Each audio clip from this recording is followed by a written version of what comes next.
Feel your eyes, they're loving me. Don't be shy, take control of me. Get the vibes, gonna be lit tonight. No lie, feel your eyes, they're loving me. Don't be shy, take control of me. Get the vibes, gonna be lit tonight.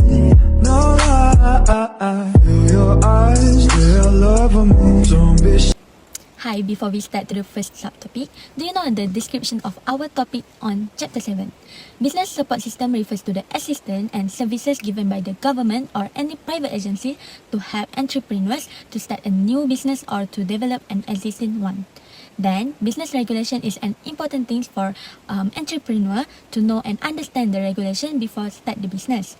Business regulation can be categorized into three, which is approval and licensing, employment policies and legislation, and also taxation.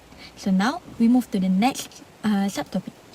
For the first one, manufacturing license, which the Malaysia government under the Industrial Coordination Act 1975 requires a person engaging in any manufacturing activity to obtain a license. Then, no objection letter for the location for projects, which is from the respective state government, are required for approval of the project location. This need to be submitted to MIDA. Other than that, approval for planning permission. Application for planning permission is required under Town and Country Planning Act 1976, which is in Act 1972. And then, approval for a certificate of fitness for occupation. All completed building need to be certified as being fit by occupation by the local authority. This requirement has been yelled out under the Uniform Building Bylaws. Then approval for business related to license, that factory, premise, advertising, signage and canteen. This license should be applied through the local authority. Besides, approval for building plan. The Street, Drainage and Building Act 1974 require construction of building can only be undertaken with the written approval for the local authority. On the other hand, approval for environmental control. Environment Quality Act 1974 requires the manufacturers to control industrial activity that may result in a new source or discharge. Last but not least, approval for safety and health. Factories and Machinery Act require manufacturers to obtain design, approval for certificate, machinery and certificate of fitness. Next, we move to taxation, which is an amount of our income that needs to be paid by any individual or also a company. Entrepreneurs who decides to go into business also needs to pay the taxation. So there is 4 types of taxation, which is company tax, sales tax, personal tax and service tax. So for the first one, company tax, which is if the company is registered under Company Act 1965, they need to pay company tax on annual basis, which is for the first 600,000 ringgit of income needs to be paid 17% of tax rate. And for the rest, they need to pay 24%. So there is also an exception for income that derive from sources outside Malaysia and remitted by a resident company, and also a company that incurs loss in their journey.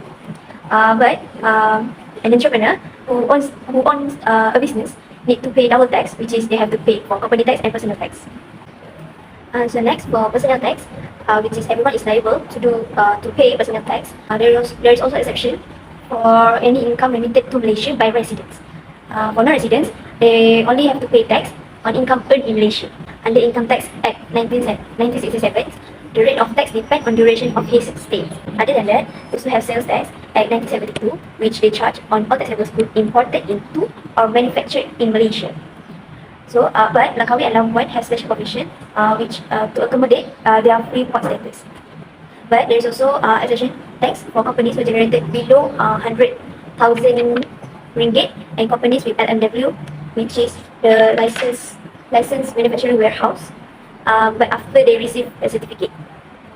And then small scale manufacturers only pay the tax on finished product, which the sales tax is 5%. Lastly, we have service tax. Service tax meaning a legislated tax imposed on any taxable service, which is under Service Tax 1975. This service tax applied to all except at Langkawi, Labuan, Tioman and Joint Development Authority JD. Service tax also charged on importation of taxable service and charged on registered digital service to Malaysian customers. So service tax is now at 6% for all individual. Next, employment policies and legislation. The first one is the Employment Act 1955, also known as the Employment Act, is an act which outlines the rights of employees and employers and their obligations under the law. The Employment Act does not cover every single employee in Malaysia, but it does cover the majority of employees and is the main legislation on employment matters in Malaysia. Next, the Employer Provident Fund (EPF). EPF is a retirement benefit scheme in which employees of an organization contribute a small portion of their basic pay monthly. In the same line, the employer also contributes a similar amount on their behalf towards the scheme. Third is Social Security Organization. Since 1969, employers in Malaysia are required to register employees for Social Securities. This covers over 95% of workers, giving them healthcare and retirement support. And the fourth one is Occupational Safety and Health. Under the OSH Act of 1994, workplace safety is essential. Improved safety regulations have reduced workplace incidents by 40% in the past decade, and entrepreneurs must uphold these standards. And the last one is employment of foreign workers. Foreign workers make up 15% of Malaysia workforce.